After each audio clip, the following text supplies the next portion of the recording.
Bank account বড় হয়েছে।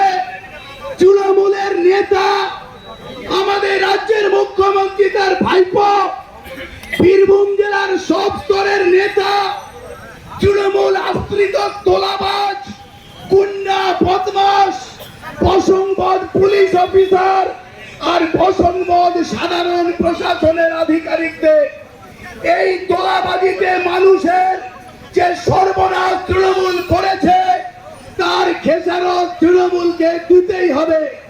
আমরা তাই বলেছিলাম এই তোলাবাজি যেহেতু বেআইনি, আমরা রাস্তায় আন্দোলন যেমন করব তেমনি এই বেআইনি তোলাবাজি বন্ধ করবার জন্য আমরা আইনেরও দ্বারস্থ হব।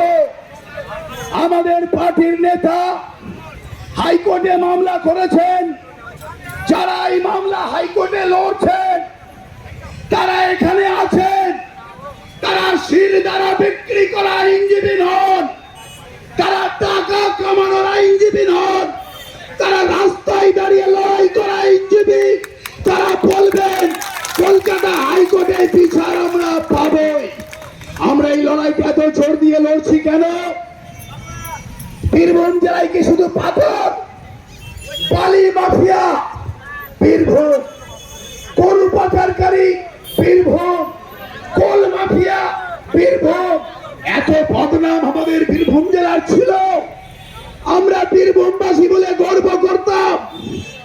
জয়দেবের বীরভূম, রবীন্দ্রনাথের শান্তিনিকেতনের বীরভূম, শান্তিপ্রিয় জেলা বীরভূম, রাঢ় বাংলা বীরভূম, সেই বীরভূমকে তোলাবাজির জেলায় রূপান্তরিত করেছে তৃণমূল। এর জবাব তৃণমূলকে দিতেই হবে। আমরা বিজেপি নই, আমরা সেটিং করে চলবো না।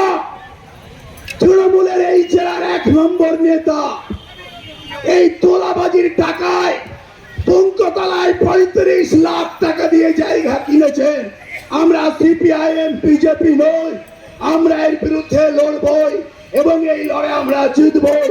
সেই জন্য অল্প সময়ের ব্যবধানে আবার আপনারা এসেছেন, আপনাদের আমরা ধন্যবাদ জানাচ্ছি। এখন এই সভায়